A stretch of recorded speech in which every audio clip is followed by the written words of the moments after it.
Let's watch some good old-fashioned Jon Stewart as he brings his hilarious form of political commentary to help lighten the mood a little bit on the topic of these wildfires, as I think the areas and the ways he discusses it leads to a great conversation that I want to have. So let's just jump right in. Even amongst the tragedy and sadness, there have been incredible moments of human compassion and kindness, neighbors looking after neighbors, charitable contributions pouring into GoFundMe from all areas of the world, mainly the tireless and heroic actions of firefighters in the California region, some of them prisoners fighting with incredible bravery and tenacity. Rescue workers from all over the country, rescue workers from outside the country, rescue workers from Mexico! Mexico!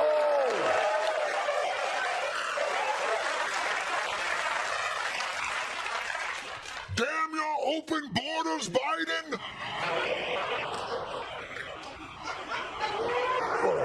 I guess they are sending us their best.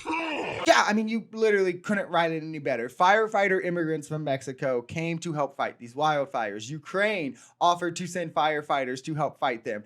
Every kind of people MAGA has degraded and stepped on the last 4 years, stepped up to show why they are more moral than the average MAGA Republicans. The immigrants Trump wants you to hate ran directly into a wildfire that had nothing to do with them, that was only affecting Americans, to help the victims, while Trump took to social media to politicize the struggles of the victims. These are clearly not the same types of people, billionaires, immigrants, right? And now Newsom in California has passed $50 million to fight Trump against his mass deportations, again solidifying California as the first of line of resistance against the frankly racist agenda of the Trump administration, and a safe haven for immigrants, just like the brave few who saw fire and decided to run into it instead of run away or run to social media like Trump did. As Archbishop Desmond Tutu once said, we are made for goodness and love and compassion. Or, as our own president-elect put it, Trump shared a meme on Truth Social of fires raging behind the Hollywood sign, which was photoshopped to read, "Trump was right."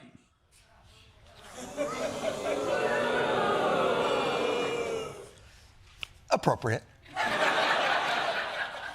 Thank you, Mr. President. I'd almost forgotten your penchant for casual cruelty and dickfoolery. Flames! Nice touch on the graphics. Surely you won't be content with just trolling those in dire need. Surely you also see this as a merch-portunity.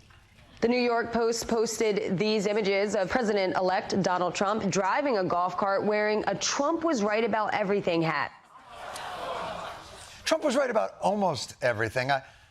I wouldn't say he was right about the outfit choice. Again, the character and morality of the man we elected to presidency on full display. California may be burning. Over 100,000 people may have been forced to evacuate, with a large percent of those losing their home. But at least Trump was right.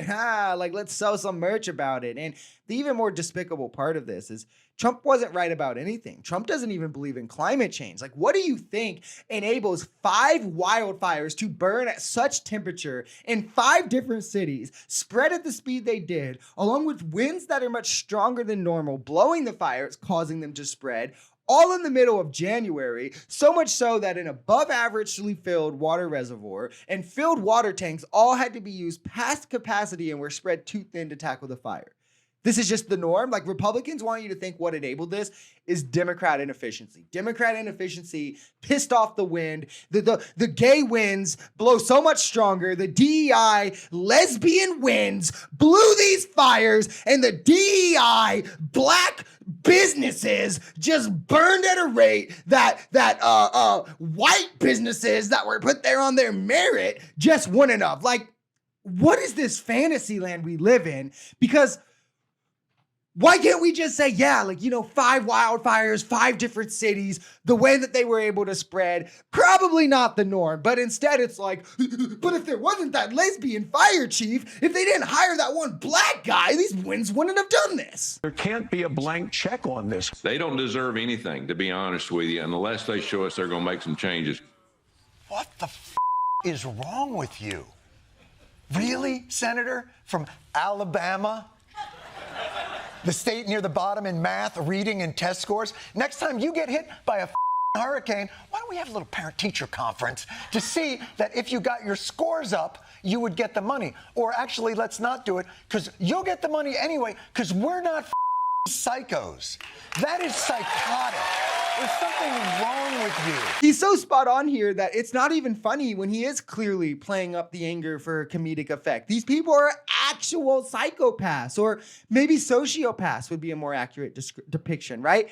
These people deserve nothing. This man literally just said that. Do you think he would ever look in the eyes of the 130,000 people forced to evacuate, the thousands of people left without their homes, and say that you don't deserve anything because of your politicians, if any? Like it's actually insane. It's also kind of funny how MAGA will walk around and say, well, we won the election, so we get a mandate to do whatever we want. Well, doesn't MAGA think like states' rights are important, right? That states have the right to govern the way they want without interference from the federal government? Isn't this like core to their argument about everything? Well, okay, let's hold the same principle.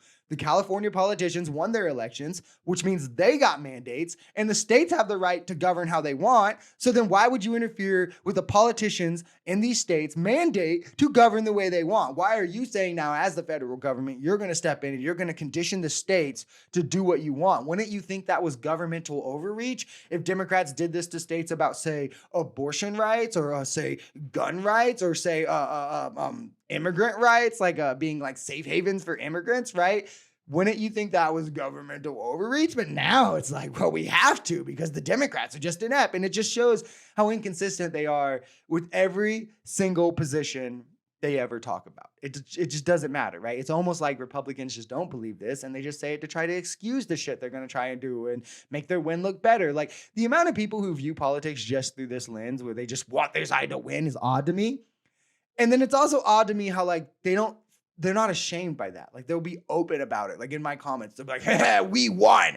You can't say anything anymore. And it's like, that's not even how politics work, let alone the last 4 years. You guys had lost in 2020 and didn't stop talk. There's no consistency, but they'll talk as if they're destroying you just because their side won. And it's just like, if that's all you care about, then good job, I guess. Especially when it's like, the side that these people are claiming destroyed Democrats, like the MAGA, right? They're going to be they also comment things like, well, Democrats aren't going to win another election in a long time, or the reason that, all of this. Like, this is what they said in 2016, by the way, but it's the same party that has lost the last 3 election cycles. Like, has been embarrassed in 2022, 2020, and 2018. They also didn't even perform that well in 2016, right? They like barely won the presidency. But it's like, now that they won, they're like, woo, we're the greatest. Hey, 1 in 6. Like, we won one. It's like unironically funny. Like, these people don't even realize the comedy in what they're doing. It reminds me of a meme that I saw, or a meme made about a video I saw, where Chris Paul, if you know basketball, you'll know this. Chris Paul was playing the Warriors when he was on the Suns, and they're down like 50 points. Like, it's the 4th quarter, they're down 50, they lost. They're getting blown out. Like, it's not even a close game. But then Chris Paul like steps up and like hits a really cool 3, and the announcer is like, Chris Paul with the dagger! And it's like, chill, bro. Like, you're still down 47. Like, that's how I feel about this.